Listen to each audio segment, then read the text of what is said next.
Hey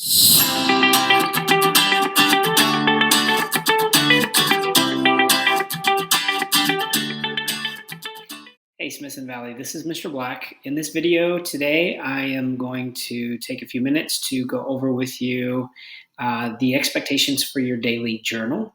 This is something that will be ongoing throughout the entire year, and it is something that you will keep up with every day. The easiest way to explain it is just to kind of go over with you kind of what it looks like. This is a test class. I have not actually been able to get into my actual classes as of yet when I'm making this video. So I created this test dummy class that I'm just going to kind of show you. Again, this is from a teacher point of view, not a student. So I think yours is going to look different, but I think you'll get the idea from this instructional video. This is the home page, obviously. When you come to the Google Classroom each day, you'll go to classwork. Each area, we're going to have several topics here based on the topic that we're dealing with. The very first thing listed, however, will be the daily journal, since this will be ongoing. It will be topic A. Beneath that will be all of the journals as well as the prompts that you will use to guide your daily journal. Some of them will be self-explanatory. Some of them will be based on a performance or an assignment that we've done in class, and just a way for you to reflect on those things. But the very first thing underneath the topic heading will be the actual daily journal itself. What you'll do is you'll go to that link and click on it.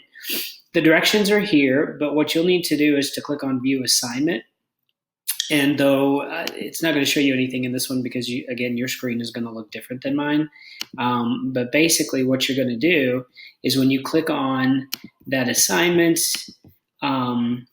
it will give you these directions. The very first thing that you'll do is click on the plus, add, or create button to the right of the screen, which, again, in a student scenario will be on this portion of the screen that you're looking at, the classroom. When you click on the add or create button, then a drop-down menu will appear and you will select the create new docs, and then click on the Google Doc that will automatically appear in that window. It should have your name on it since you are assigned to this class. And when that happens, you're going to begin to build your Google Doc daily journal. So your sheet will be blank. This is an example of one that I started typing.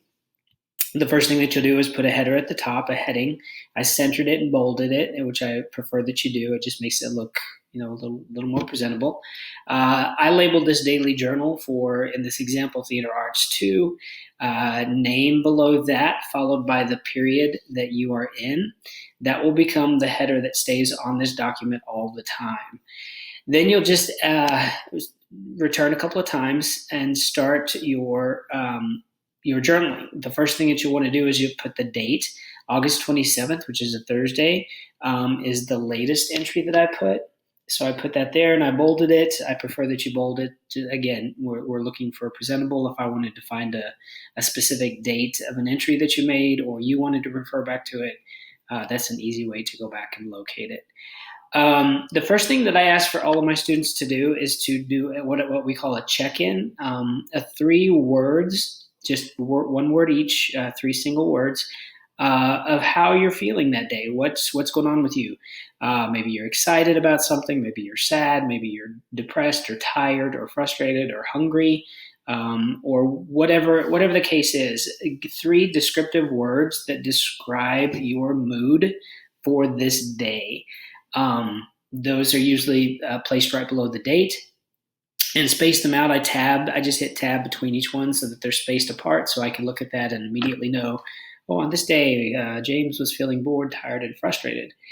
And then you start typing your journal entry below that. So it does need to be more than just a sentence or 2. I expect that since this is a daily reflection and a daily check-in, that you spend a few minutes to type in something in response to the prompt that you're given. So if you give me a couple of words or a sentence, I may return it and ask that you spend a little bit more time on it before I give you your daily grade. Just give me a few sentences, a paragraph. If you're feeling especially chatty, I would happily take more. So whatever you want to give me, but at least a few sentences. It's got to be enough that I can read something that you're responding to. So the newest entries should be above. So my first entry was August 26th here. I put my check-in words: nervous, hopeful, and optimistic. I took this class because it met the fine arts elective requirement for graduation, and our class was full. I had heard good things about the department, so I thought I would give it a shot. I'm hoping it will turn out to be a fun class, even though we are in the midst of a pandemic and I'm a little nervous. So that would have been a possible entry example for the first day or the second day of school.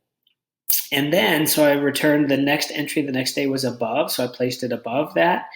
August 27th, Thursday, bored, tired, frustrated, etc., etc. And then if I were to, on the third day, come back, I might do the same example. So today would be the 28th, Friday. So I'm typing that in, return. My words today might be excited, tab over, energetic, and maybe, I don't know, exuberant. So that might be the words that I use for that day. And then I would place my entry here in response to the prompt, a reflection on yesterday's assignment. I thoroughly enjoyed reading the monologue in class yesterday, etc., etc. So I would go on and I would give several sentences again, as I specified. I would give myself a couple of returns, come back and bold this date so I could easily find it, and then I'm ready for tomorrow's entry. What's important here is that you do not turn this work in. Do not click on the turn in button. Simply go to the top when you're done with your daily entry and close it out. Click on this little X and get rid of it. It will automatically save in your Google Doc, in your drive, so that when you come back the next day and you have a new prompt that is placed here that you have to respond to, all you have to do is go back to your daily journal, and it will be there. So that your document will populate right here. You click on it, that sheet will open up again, and then you'll be able to just add the next daily journal entry. So hopefully this is clear. If you have any questions or anything, please reach out to me. Again, you have my email address. You'll be able to get to me at any point. But if you are hopefully understanding of what the expectations are, this video hopefully will guide you through how to do your daily journal. Thanks, guys. Talk to you soon. Have a great day. Stay safe. Wear your masks. And I will see you in class.